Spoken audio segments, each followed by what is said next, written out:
Welcome to this afternoon session. I hope you are all full and not sleeping, because it's the hardest part of the day. And my question is anyone here named Ilze Strode? No. Nobody recognizes the name as their own. Okay, so then we are missing the first presenter. But who cares, right? We can still manage, and I was thinking that even if you're thinking that maybe some people would like to hear some session, we will still start from the first session. It will give some more time because we are videotaping everything. So if somebody is missing something, I hope it will not be such a problem. And thanks to the first missing person, now each presenter will have 5 more minutes, so 20 plus 5. Let's do it in this way. You are not interested in that. Your name? No, she's not. No, she's not. Okay. We're just missing the first presenter, and I was just wondering maybe she just. Kati, I'm sorry. Okay. Little laughing is doing good for us, and now I wanted to give the floor to Merike, Mitt, who is also a values trainer, also my dear colleague in a way. So we will hear a bit more about practical things, how to do the thing that if somebody was here also in the previous session, we heard it in the very last presenter to introduce our roots to the children. Yeah, the floor is yours. Okay, hello, welcome, and good afternoon, everybody. So my name is Merike Mitt. There's pictures down here, and yes, my background that I am a folklorist and I am a trainer. I do all kinds of adult trainings. I train teachers about the values. I do communication, teamwork, and other trainings. But about 3 years ago, I put innovatively together all the knowledge I had. I put together this folkloristic way. I put together my knowledge about psychology, about pedagogy and teaching values, and so some kind of methodology came out. And this is the methodology of wiseness jar. So it's about the idea, why is it at all so important to think about our roots, who we are? And I think in the way of sustainability is very, very important, at least for us Estonians.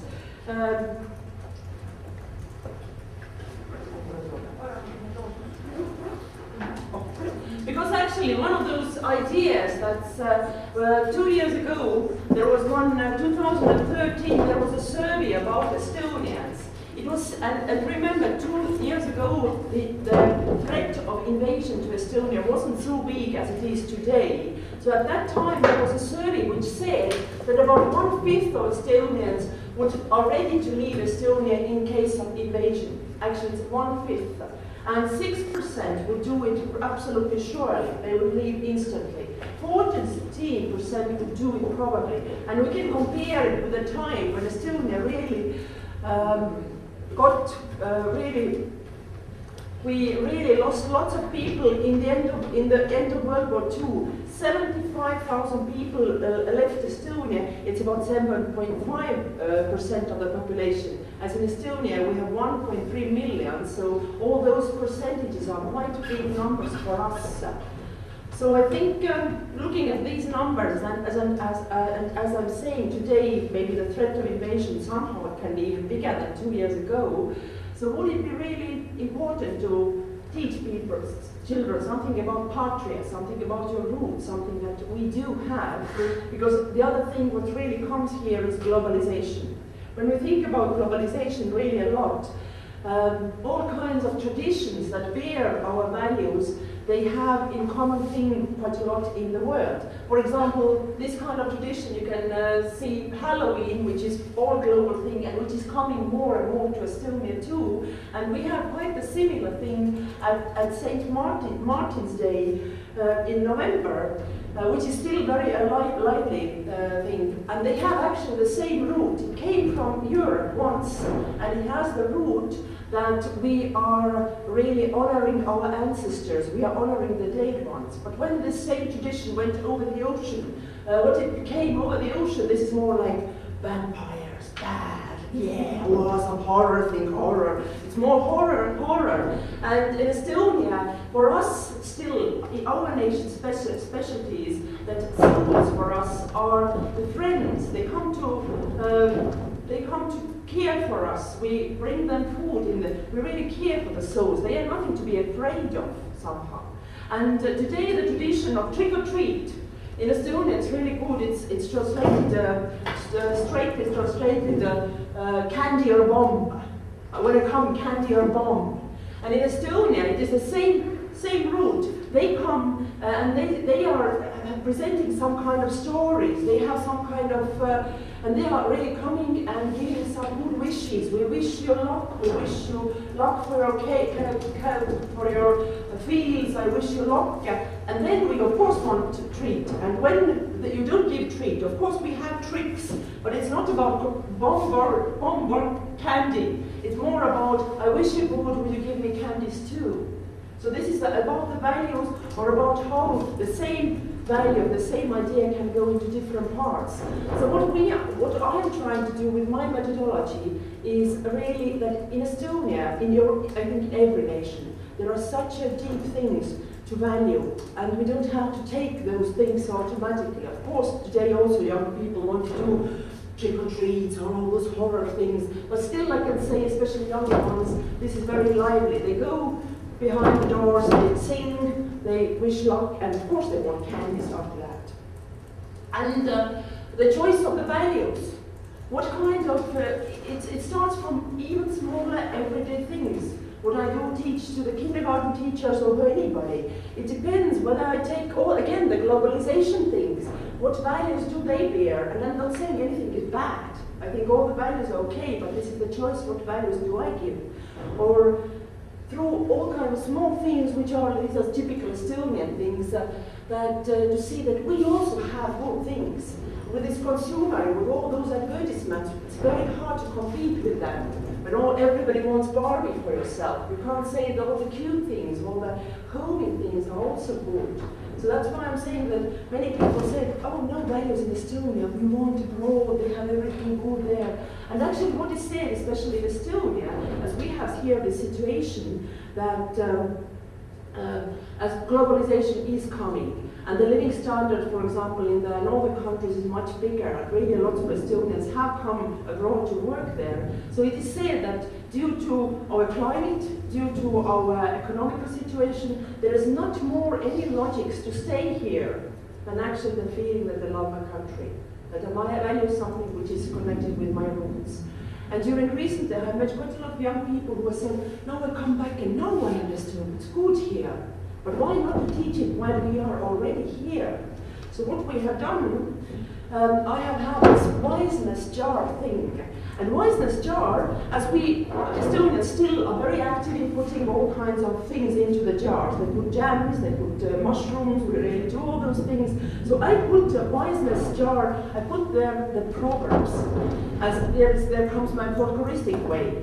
I think when I started to think about the proverbs of Estonia, most of those proverbs are made like 16th, 17th, 18th, 19th century. And of course those proverbs, they bear the beliefs, the deepest beliefs of the nation at that time. The belief, the think how we think. Every nation has its proverbs which really bring those beliefs. In Estonia, what I found, that very many of those proverbs actually bear the beliefs of the time when Estonians at that time were slaves. They were the peasants in the countryside, and we had somebody, some Germans, some Russians, who were the oppressors there. So very many still, Estonian proverbs at least, are not today, in 21st century, are not today the best ones. For example, I can say like and they're very automatic until today. For example, we have, when I ask from Estonians, Estonian proverbs, every favor, and everybody says to be automatically, gets the punishment.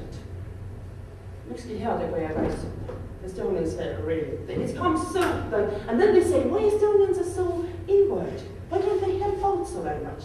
Because this is the deepest belief which has come to us absolutely automatically.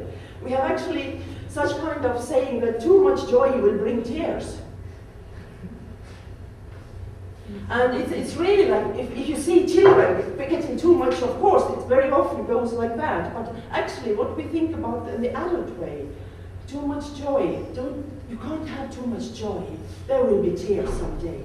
So what my mission somehow was, also in the adult way, was actually to take away this automatism. I gathered into one jar only positive Estonian proverbs. I threw away everything that I thought that today in the 21st century it won't help us. And as this methodology is very much hands-on methodology, I will send those jars into you too. So you can take from this jar. I have in Estonian and in English. So if you are Estonians, I think it's easier to understand Estonian. But the same things are in English. They are bearing the values of our nation. And if you take this, you can open it, but open it after me. Because as in Estonian, they say that a goat between two pails of hay will starve to death. If you can't do two things at a time. So you can't read and listen to me. That's why take it and you can leave it later on. You can read it later on. So I will leave it from here, Estonian and English, take for yourself one present. And when you take it and later on open, it's good to ask for yourself, why is it coming to me? It's like the runes things or something like that. It has some message for you. But for the children, as really the proverbs are such a special thing, they are, as we have the Estonian proverb saying, the power of a word is greater than the army, as they are the deepest beliefs. So what I did, I put into the children jar some of those. What should I have 5 minutes? Okay. So why is this jar for the children? Is that I put there only positive Estonian proverbs and have a real methodology behind it. It's mostly for the age of the children from 4 to 8. It's very much used in kindergartens. I have been teaching kindergartens of at least 75 Estonian kindergartens and about over 800 people, so it's really used there. It has 7 basic values, and one value is for one value taken a month. Every week you take one proverb, and for the whole week, what we do with those proverbs.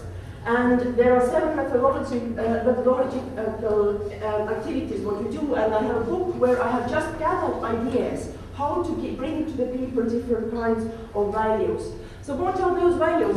This is the biggest value, and they have the smaller values down there. Good behavior, caring, courage, tolerance, wisdom, hard working, especially Estonian, sorry to say. Although Estonian proverb was said, work hard, then comes love, this I threw away, because I think love can come somehow other way too. And responsibility. So these, everybody has some, and they have different colors, you can see, and when they take them out, they are putting them on the wall and they discuss it. So what are the methodological things are that putting the week's proverb somewhere in some way to the wall, and each color bears a different value. So there is this philosophical discussion, and about that Ilze will talk a little more. We discuss about the thing, what are in the proverbs. Then there are all kinds of stories that are connected with these proverbs. They sing together the songs, and mostly, as we want, we try to take those songs also from folklore, but also from everywhere, value activities inside, outside, and then there is silent sitting. This is a very special thing. This is a very new and really interesting thing today, very needed. But the idea is that on everyday basis, when we choose activities, I can choose to take Mickey Mouse, but I can choose to take Estonian things. And what I'm speaking about Estonian things, even many kindergarten teachers, they don't know about the things. For example, this, what, I don't know if it's in English. How would you call it in English? So, kaheksakonn, octagular somehow. So this is actually bears, it is the sign of Estonian happiness. When you go to, well, as I'm saying, when I go to Turkey, all Turkish people all live with this sign of happiness. Everybody knows it, absolutely. When you go to Egypt, everybody comes with the Egyptian sign of happiness. When you ask Estonians, what is our sign of happiness? Many people don't know, so that's also part of this methodology. That why doesn't every tourist leave? Why don't you leave here with this our sign of happiness? but we are very practical ones. We are putting them into network techniques and other things. So, and also, as I'm saying, the environment, what is around us, these are the pictures from Estonian kindergartens. So what is around us? When I go somewhere, those Estonian patterns, they really are so close to us. This is something very special for us. And then the idea of this methodology is that everything which is folkloristic is not this dusty, dull thing somewhere in the museum, but it can be exciting, because today's generation, what is most important for it, it has to be exciting. Absolutely. So this is one of the things. We can make it exciting. They take those words, they take these things, they read it, they discuss it, they play it, they do something about it. And it really shows you what it can be exciting. And as one kindergarten teacher says, then we are Estonians not only 3 times a year, sometimes we are like during this state parties day we are Estonians, during Easter we are Estonians, during this Estonian day we are Estonians, and all the other time we are just global people. But it can be every day, small things that are there, that this environment around us, that we can do the things which are really close, that we have so much richness, but we must just be aware of these richnesses we have. Like when we have Estonian birthday, they have a small president's things they're doing their own processions sometimes, what we have there. And there is one example of this, how children actually, these are the kindergarten children, how they actually do understand proverbs. In the end of the week, they have dealt with this proverb, everything comes on its own time. And in the end of the week, everybody draws something, and they then write down how children understand. As you can see, children think very directly, but you can see they have really understood it. You don't come to the kindergartens in summer, but you come in autumn. Everything comes at its own time. So they understand it really well, what it really means. And there's all kinds of small activities what we do, and I have really hundreds of those ideas I go and gather also today in the kindergartens. For example, what is home? Home is the dog, home babushka, or home is patria, home is at the same time your bicycle, anything what is home. So these, and every answer is the right one, as we say. And egg rolling, which especially in Estonia, and there are some modern ways of egg rolling, for example. In the old times, egg rolling was during Easter time, when you rolled an egg, when you touched the other egg, you got the 2 eggs. Of course, today children are not interested in eggs at all. Today it is, there are some candies around there. So of course they come with a roll, they have painted the eggs at home, and then they roll them to get the candies. So it's a more exciting way for them to do.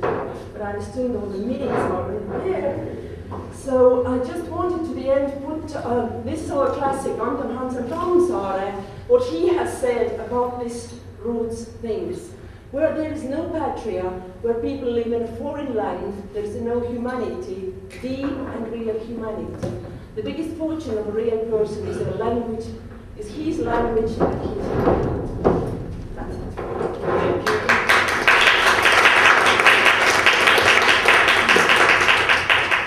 Our first presenter has arrived, so the 5 minutes extra has to be cut short now. But questions for Merike still?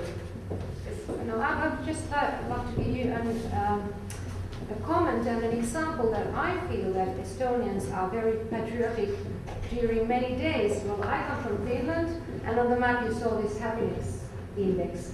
Our country was blue, and I think most of us were really astonished. Are we really that happy? Because I consider Estonian people more happy because of music. You have these enormous occasions where hundreds and thousands of people are singing. I don't know what you call them. Yes, song festivals. And you hear music all over Estonia, very traditional music. And in one of these workshops, they mentioned that music and singing is a sign of a joint and sustainable community. So congratulations. Thank you. But as I'm saying, more and more people are also in Estonia living in the cities. Yeah. And in the cities it's getting less and less. I think some festivals are very special. Yeah. But I think this consumerism, as all the advertisements are coming so much and the globalization. So we're trying to show that, I know compared with many countries, we are still really very close to our nature, using natural things for medical things and so on. But still, I think, hopefully, through these things, as I've said, over 800 teachers I have taught, and many are really using it. So it has become quite natural for children. So they're using really proverbs in their everyday life, which is one of the things I really say, yes. Yeah. And I'm working on with it as I really, it's 2 years old, this thing. And you also have good modern music. Yeah. You're better in your Absolutely, absolutely. I'm not thinking about my own thing. Yeah. We have lots of interests. Thank you. And by the way, they even don't sell so many hamburgers at the song festival anymore. Yes. Even that is getting better. Thank you. And now we can hear from the Latvian perspective. Sorry. You're not the person. No. You're not the presenter. Somebody told me that you're the presenter. You're not. Oh, okay. So now, okay, any more questions from Merike? I have a question in terms of, like, there's two sides of globalization. There's also the side of learning about other cultures and accepting them. So obviously there can be threat in, like, focusing too much on our own culture, meaning it's better than others. So are you feeling somehow or seeing also the effect how we can accept people from other cultures and how we see the values in those? So one of those values there is tolerance, as this is the everyday life. And I'm not, I can say about half of this methodology is this roots things, but half what I am doing, I'm just going around in those kindergartens and I'm still being the folklorist, I'm still gathering ideas. And somehow, folklore is also these ideas they're doing today. And so there's all kinds of ideas, and as I'm saying, the basis of being tolerant is that I know who I am. But the second thing, what I had here, this one picture with all kinds of those, that especially, as I'm saying, the globalization is coming, and also into our kindergartens comes children from different nations. And also in Estonia, we do have here lots of Russian speakers. So there are lots of activities, and I'm saying also this book is the gathering of ideas, how to do it. And these are not only folkloristic. So one of those things is very much to get to know, especially like in the kindergarten, about those children. I'm saying that bring your mother and father, and if you are from Latvia, for example, that they will do some morning and they will explain how is their nation. Because every nation, I think, has absolutely wonderful things. So this tolerance is very important, because the tolerance comes because of this too, that we are not anymore, we are becoming more and more individualistic. So this is about honoring the other as they are. As I'm working as a team trainer also, and I'm seeing in the adult teams, the biggest problem all the time is, you're different than me. Why does he think like that? So it's very much about understanding and honoring persons as they are. Thank you. Thank you very much. Another applause. Yeah, very good applause. So now it's Imbi from the environmental office.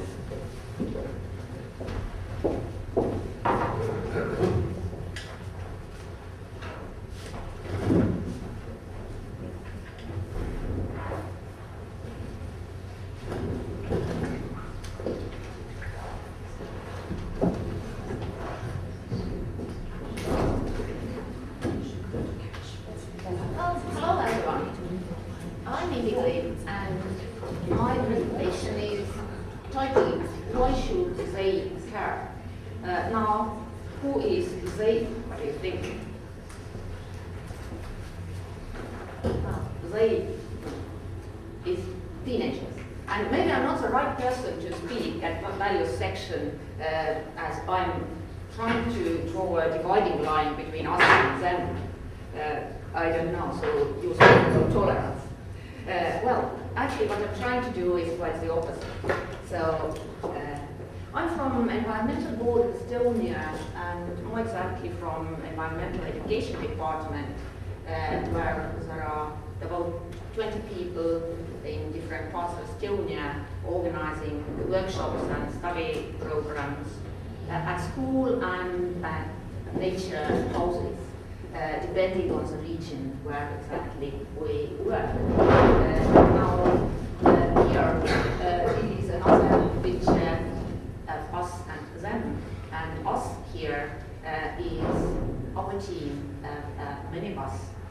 which was purchased about 2 years ago, purchased and especially rebuilt with the support from European Regional Development Fund.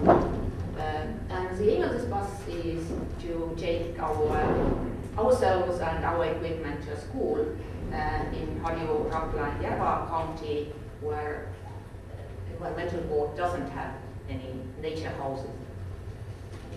And the picture on the right showing them, which is our main target group, which is students in grades 7, 8, 9, although we also work with younger and older ones. The central concept of our bus, or the programs of our bus, is energy. And most examples here, actually I'm going to just describe the program a bit to give you some idea what we are trying to do and why. And here is the title, Sun, Earth, Life, Energy. At the beginning we ask the students which of these 4 words is the most important one. Usually they are quiet, they don't say anything because it's too difficult a question, isn't it? They say all of them are important. Then also we sometimes ask them to form a sentence where all of these words are in. And this is a much easier task. Well, something like life on Earth depends on energy from the sun. This is something very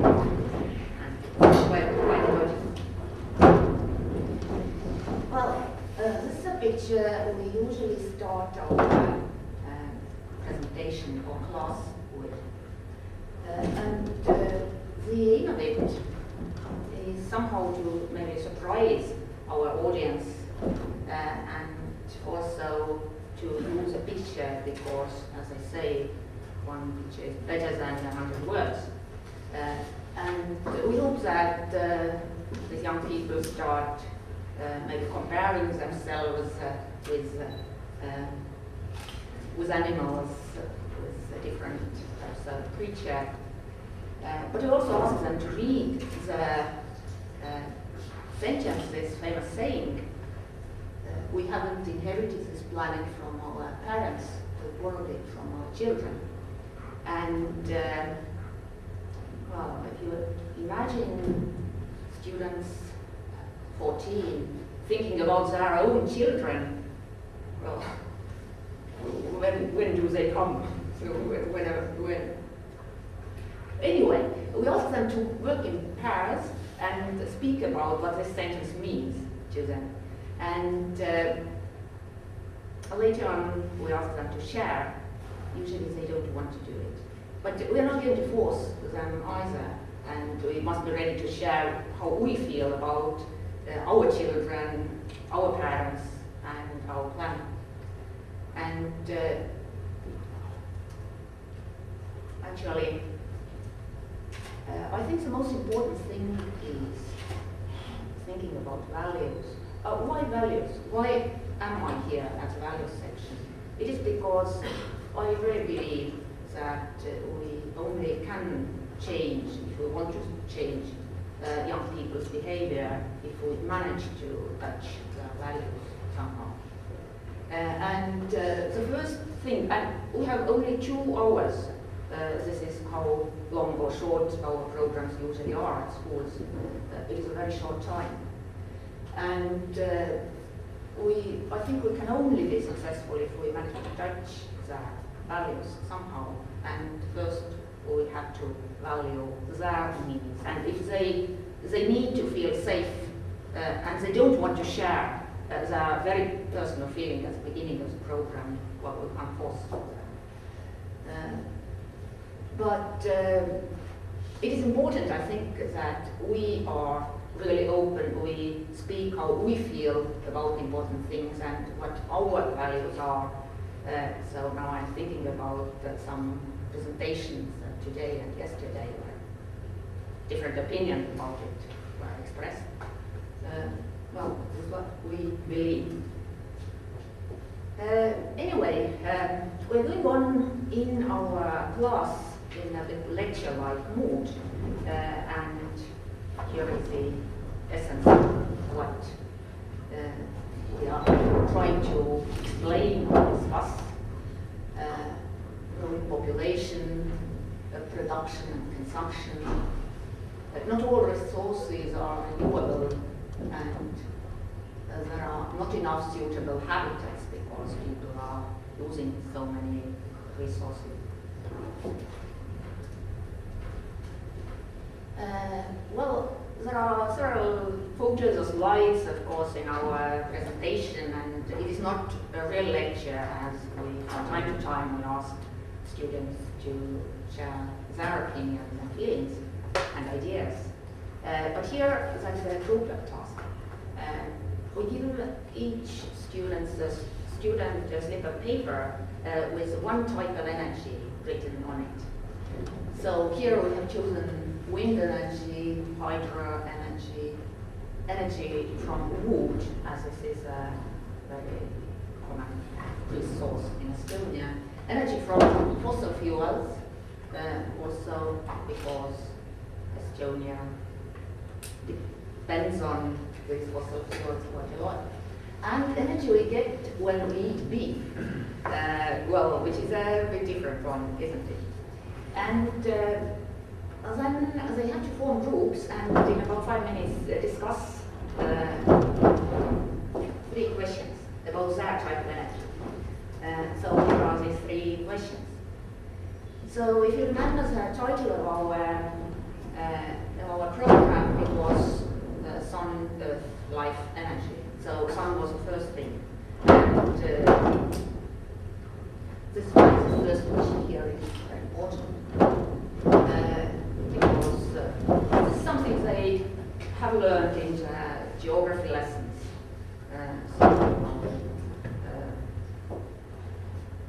How, for example, wind,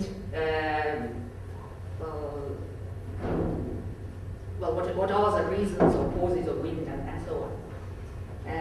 Well, then, how much is this type of energy used in Estonia, and what are the advantages and disadvantages of using it? And once we have finished, we ask them in about 5 sentences each group to speak about the most important things in the group discussion. And here actually quite interesting ideas come up, and we can have some idea about the values of the students as well. And this is actually the part where we learn quite a lot. And also we understand that these topics are important for the students. So it is not so that they don't want to know anything what's happening in the world globally. So all these issues are very, very important for them. Well, about speaking about values, we are trying to touch them in person somehow, and home is a very important place for everyone. Now here also we draw connections with energy because, oh, sorry, I want to show the houses as well. So in the picture on the right, actually this is the type of house we might have here. It's very important to have some heating system, isn't it? And we show students the maps of the world, of the energy, how energy from the sun is distributed on Earth. And this is where they also notice that in northern countries there is much less sun energy, so we need to heat our houses because the temperature is very different inside and outside. Well, also some homes, some new connections with forests, renewable resource on one hand, on the other hand, home for very many little creatures. Well, this is a slide not from this program actually, but another connection with homes, with values.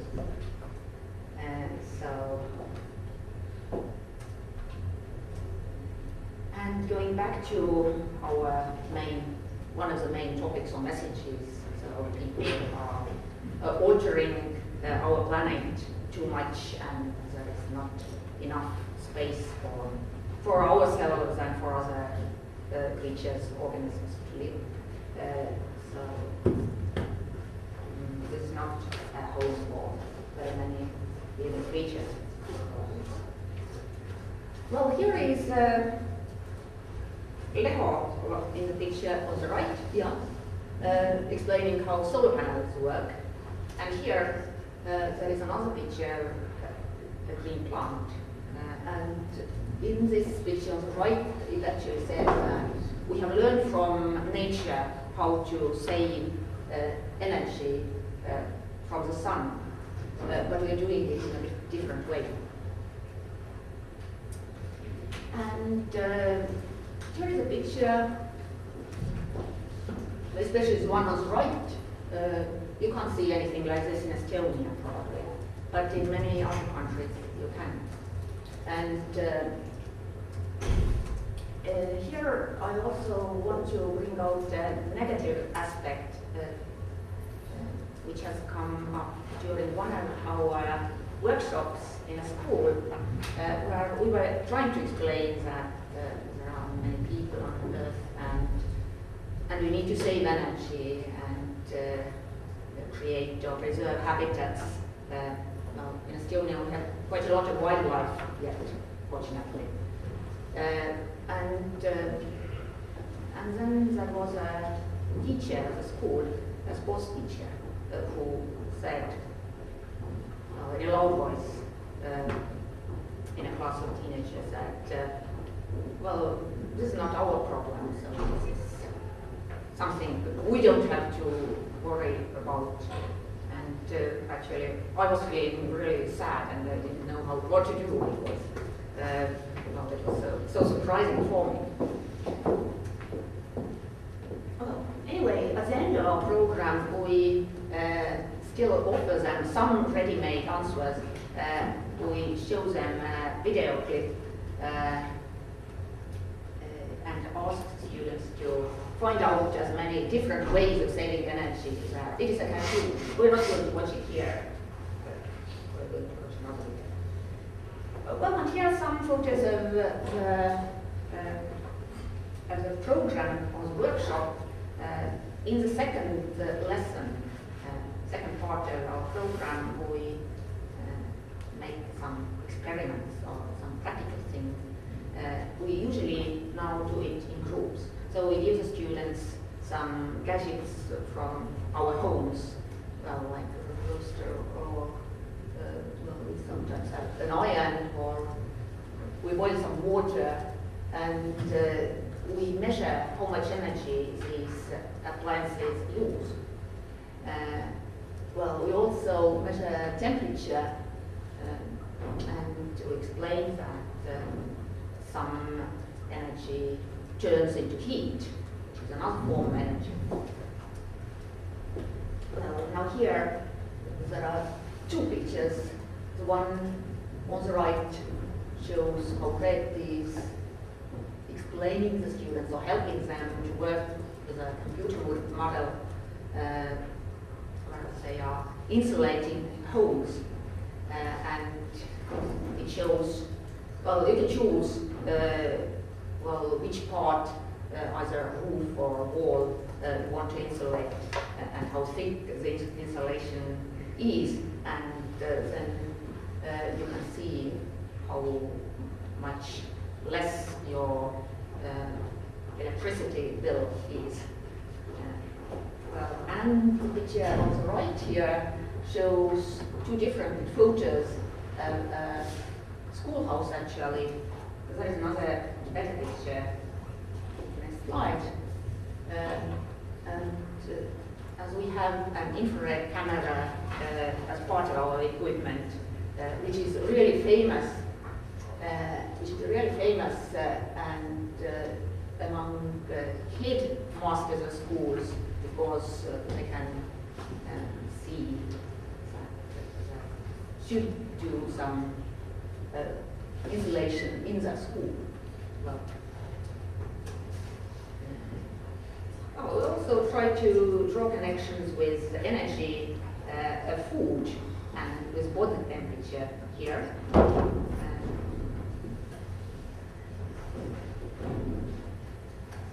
And compare different types of animals, how they with people. So we need clothes, but the animals don't. And here is a picture showing some lights, and actually these thermal photos have been taken some minutes before the lights have switched off. And we asked, what are these different types? Well, actually, the one on the left is LED light. And so we don't want to tell them that they should buy this or that type of light bulb, but we simply want them to think a bit more. And another part of our message is that there are no right or wrong answers. We simply want them to think more about things they are doing in their everyday lives, decisions they make. And here, just some other examples of other programs, because energy is one part of it.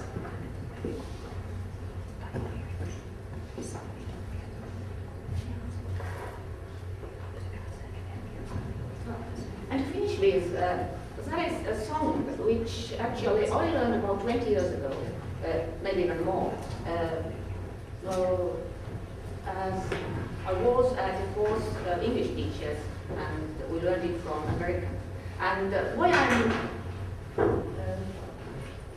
labeled here, the reason is that I believe that in environmental education, maybe we should use more different types of methods, well, including pictures, which we actually do quite a lot, but maybe more using words and why not songs. And also sing along.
Someone decided to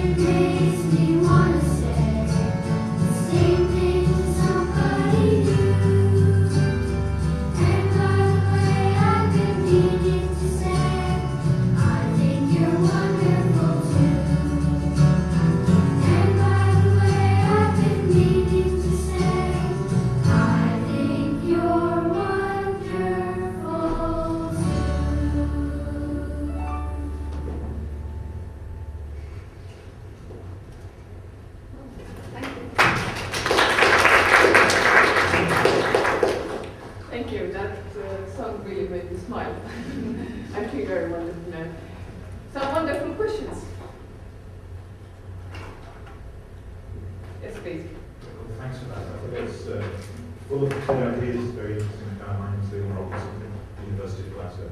I was wondering why you chose to use computer models to show benefits of insulation rather than getting these So you mean that it would be a better idea if we used real materials? Yeah. I really do agree, and I think this is what we should do. The reason is very simple. We simply have this computer model. So we use what we have, and of course we learn and develop and think of new things. Yeah, this is our next step. I thought my reservation around that was around a wider concern of people going digital in so many ways, and thinking, for instance, they have lots of friends because they've got lots of friends. Yeah. Or Facebook or whatever. It's not the same. Yeah, I really do agree. So we don't like it either very much. Oh, okay. Thanks. Any others? Not at the moment. Well, you can always ask later on. Thank you very much.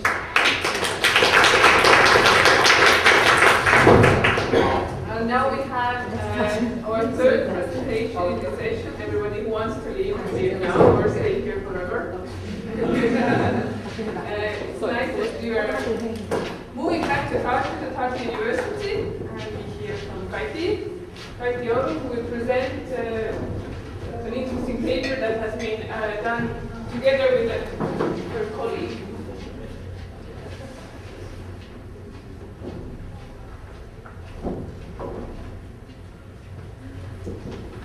Thank you. I am Kati. I'm from Tartu University and working on a research group that focuses on the European social survey and that has done some work on European people's values as well. And here in my talk I'm focusing on the environmental values. That's the kind of interest of our today's conference. And I'm trying to show you some of the statistics that try to show the different trends in different socioeconomic aspects that shape environmental values, and which is kind of an important thing. As we have heard, we want to change the values, but let's see whether there are some kind of social tools or social measures that can help to change these values, and whether it is actually that important at all. So I stem from a kind of an approach that is that tries to combine these values or views about the world with institutions. That institutions meaning the kind of the educational system, the norms, the rules that we go by in our everyday lives, and that try to reproduce or support these values that we so much endeavor or so much value, so highly value.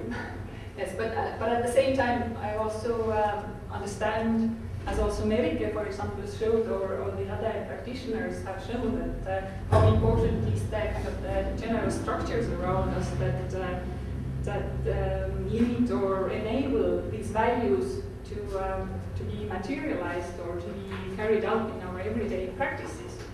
But also I'm trying to show, and maybe some of the data that I will show you will try to argue for that, is that how these material things around us, how these systems of environmental governance, of environmental regulations, they also might shape our values. And so it's a kind of a very interconnected system. So this much about the kind of model or the concept.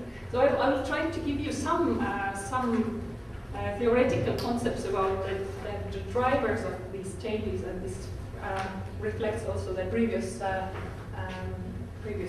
slide that I had.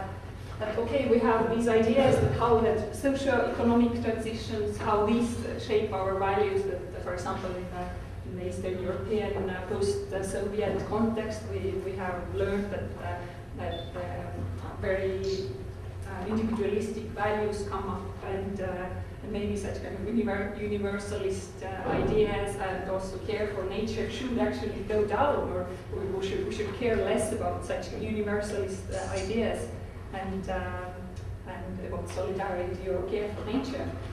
Okay, so this is one of the approaches that, yeah, it has been proven by some scientists and some well-known theoreticians. But at the same time, we have also this information model that many of our presentations also kind of signify in this conference, that we need to build awareness, we need to, in order to change the values. And thirdly, we have this this kind of more structured structures and resources-oriented understanding of values, that these environmentally friendly measures around us, the governance approaches do change our understandings about the world, but also that these may also guide our value system.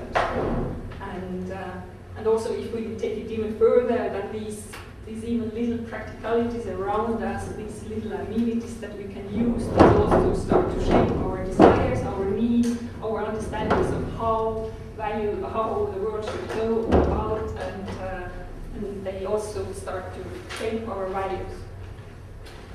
So, I'm talking about a little study that we did in our group, and we wanted to explore to what extent there is evidence, some kind of statistical evidence to these three theoretical approaches that I brought out.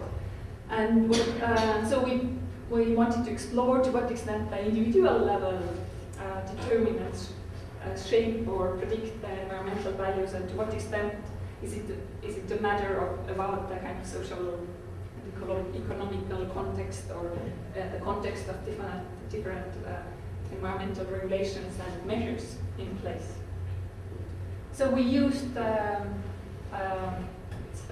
European social survey that has been carried out in different European countries, and also including actually Turkey and Iceland and Russia. So it's a nice body of indicators that is covered, and we use the Schwartz portrait questionnaire, and particularly we only focused on the care for nature, this indicator. So we took it out from the rest of the kind of self-transcendence and other measures of values.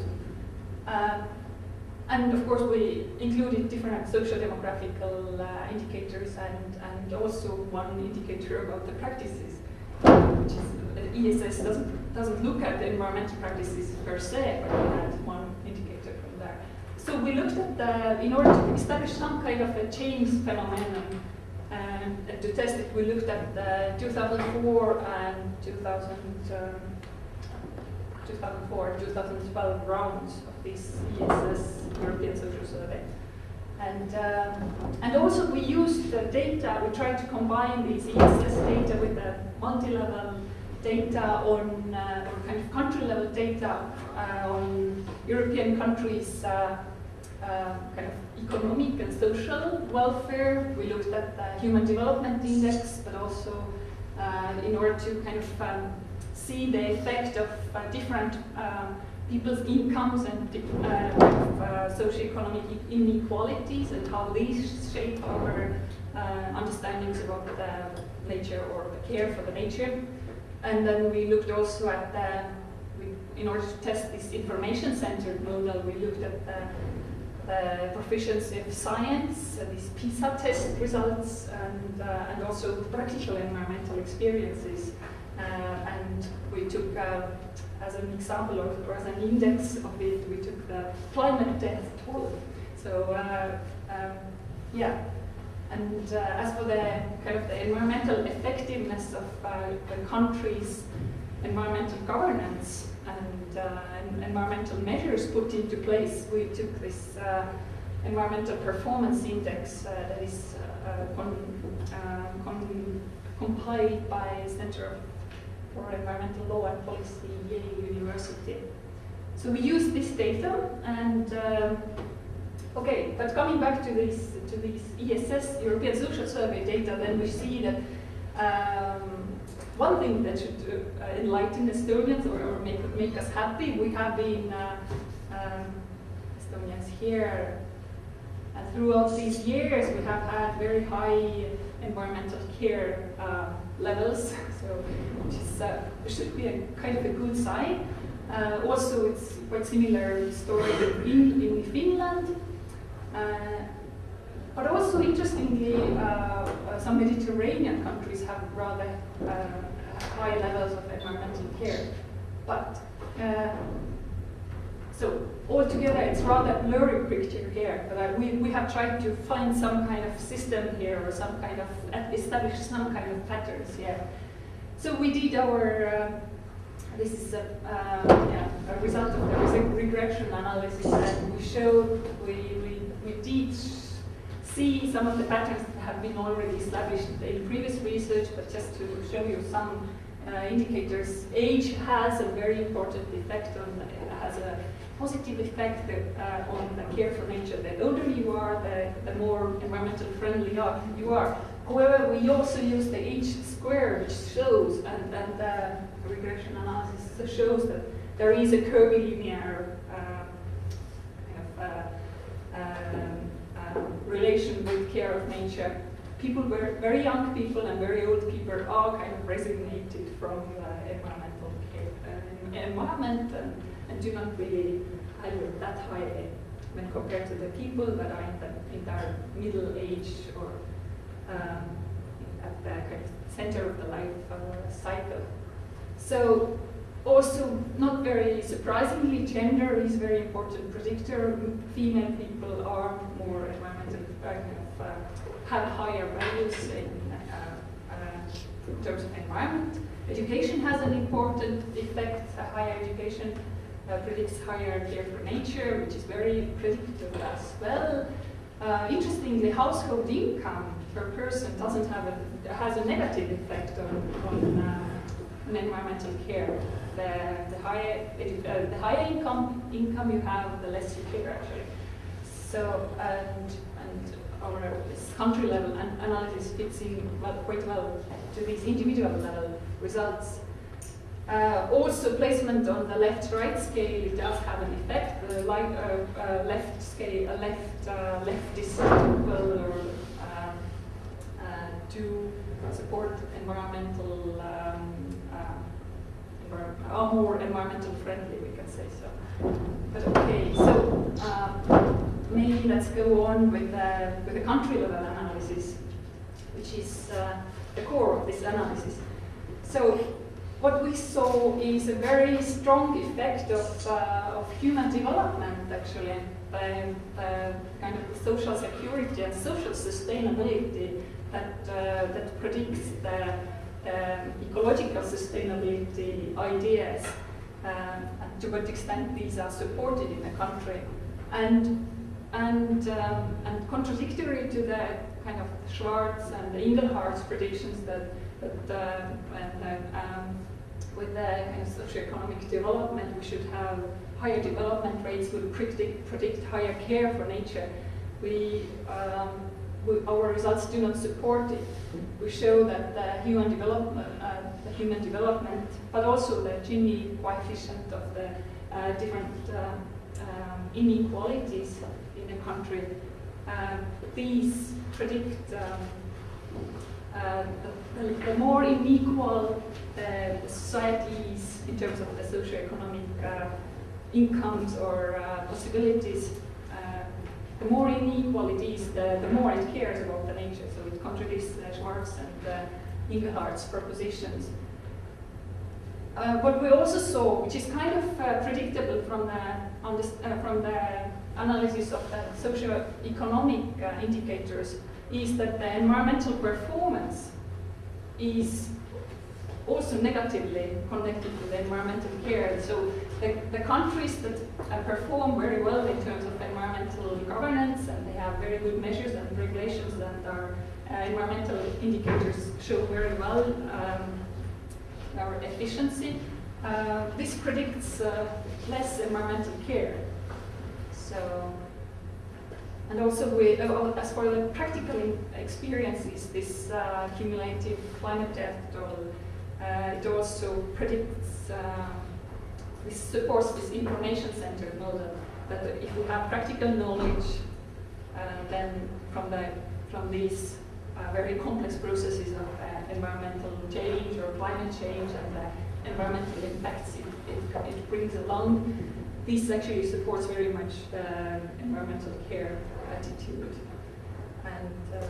And what is also kind of predictable, which supports all sorts of environmental education endeavors in Estonia or other countries, it does these environmental education indicator that we use, this PISA science test scores, does show a very positive effect on the environmental care, which is which is a good sign, but there are some complications. We cannot interpret it very directly to people's actions, as we saw from the environmental performance index. So, just some graphs as well. The effect of social sustainability, as I said from the last table, that it does have a negative effect in terms of the less socially sustainable the country is, then the more it starts to care about the environment, as we saw from the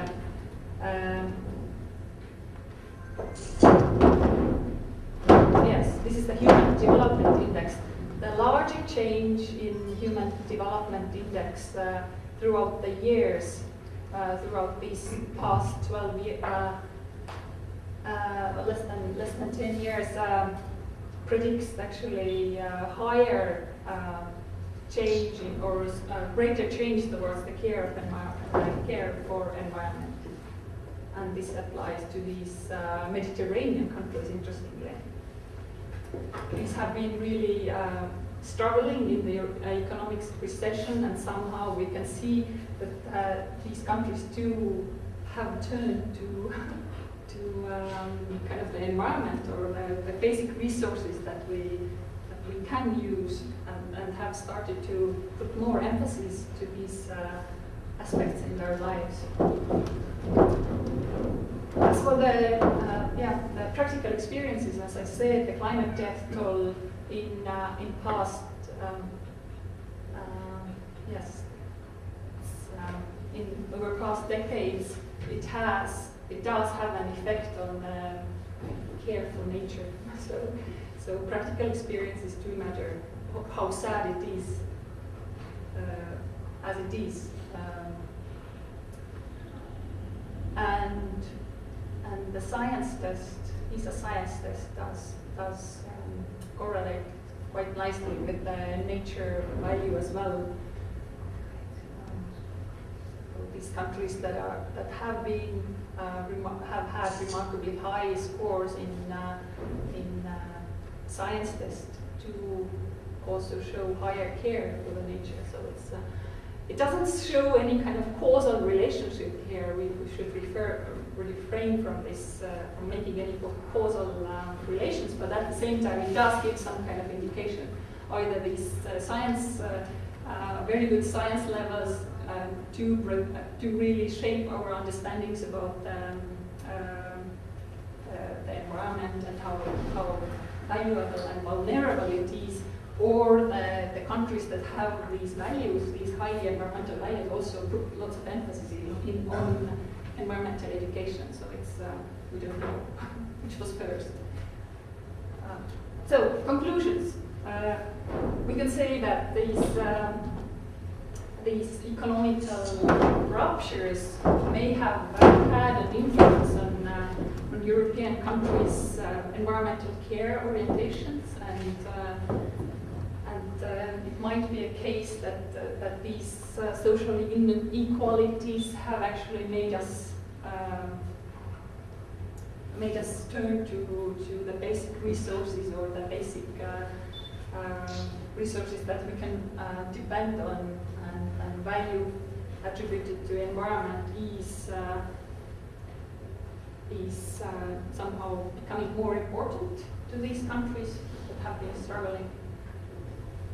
The practical knowledge and awareness-raising programs do have an impact, might have an impact also on the environmental values, but at the same time, if we put these numbers together with the environmental governance index or the environmental performance index in these countries, then it's a very interesting clash that actually these do not correspond. But if we have very high environmental knowledge, doesn't mean very good governance and very good environmental performance. And it seems that care for nature is less at stake in countries that are already performing well in terms of socio-economic and ecological sustainability. But these countries may have already a higher resilience capacity or in order to protect themselves from the adverse environmental impacts. Or yes, that's the story. If you have any comments, then please let me know. Applause. Questions, comments? Two technical questions. First of all, I understood that you took the Schwartz model as granted. That means, have you retested it? Because we always had major problem to justify the first. The second question is, your highly significant correlations had pretty low scores. That means, how was the effect size behind it? Yes, so the first question, the Schwartz, yes, the Schwartz approach, we took it for granted until we tested ourselves. But yes, of course, there are other approaches, there are other scales to measure with different values, and so yes, so this might be a new mutation definitely. And yes, the scores, these are not that. The other one, the before. Yeah. You know, you have 0.03, highly significant. What is the effect size behind it? It's the fifth one. Normally this is not significant when you have such a score. Which one do you mean? The household income per person, you mean? Yeah. Yes, it is. I will test it. You know, when you look at the first number, it's clear. 0.68. Yeah. No doubt. Yeah. But when you have 0.03, I have major doubts. Yeah, it is. Yes, of course, we have to take it with a grain of salt or quite a lot of salt, but at least we try to establish or test out some kind of very broad tendencies or with available statistics. So yes, there are some designations. So. I think that it might be because in Estonia the household income is either very low or in the middle, and not too often is very high. So that's why also because it might not be such a big difference. That's my opinion, not knowing anything about the research. Yeah, definitely it's very large kind of generalizations that we base our results on, or kind of tentative results. So it's yeah, and definitely the country level differences, or differences inside the countries are very large, and these should be looked at definitely. And there is research done on that as well, so not extensively in Eastern Europe. This will be my next question. In your 2 or 3 slides more. You know, when you, for example, look to Germany, Germany is about, I don't know, 80 times Estonia or something like that. That means Germany is not homogeneous. When you go to northern Bavaria and compare this to the Cologne area, we have different continents. And Estonia is about a district in Germany. Therefore, I would be very careful. Or if you have Great Britain, Scotland, Wales, and UK and England, these are different continents. You know? It's very dangerous to put it in one basket. Yeah. Also, the politicians do, but I think it's dangerous. Yes, what else would you suggest if they want to some country to be about Europe? Break it down, you know. You have Estonia, which is 1 point something million, and you have also France somewhere. Great Britain has 60 million, and there is no Great Britain because you just had a referendum, a failed referendum. You know, that means this is not a homogeneous thing. Yes, I know. Yeah. But you can also say the same thing about Estonia. We are not homogeneous either. Yeah. We have huge capitals and then people living in forests, which is very different. It's always, well, you have to generalize. Sorry, I'm answering for you. It depends Would what like, you are. it would like to say Yeah. Eastern Europe Yeah. against the rest of Europe. You know. Definitely, no, it can be much finer. But we can go in detail, you know, in very, very much detail. We can go on a household base and we can look at the individual practices and which is very valuable research as well. But at the same time, it's good to see some kind of broader tendencies as well. And this is what this research tries to do. And yeah, of course, it can be refined as well. Okay. My other comment, I've been also working with this European Social Survey, and I must say I'm very frustrated because I felt the same problem that they, as the sample is so big and there are so many countries involved, so they have to simplify the questions, and they're so vague, so abstract, and they mainly concentrate on the values and opinions, and they hardly ask any questions about actual behavior, which is very difficult to standardize.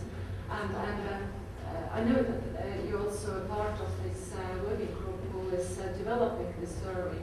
So there's a lot of work to do to make it better, so that we can actually grasp something more out of this inquiry, that somebody values something more than the other group. Yes, it's very, this big European social survey on different types of big international surveys, they are very rigid and very well established institutions, so it's very hard to get anything any new items into these surveys. But at the same time, there are these kind of changing modules in each round of survey. They change these modules, and for example, in the next year, in 2016, there will be a module on energy and climate change as well, which will include also some items of our people's real practices about energy use and our practices and preferences about policy measures as well. So this will be something a little bit more tangible and something more also analytically interesting. So hopefully this will bring some very interesting data from different countries and different regions.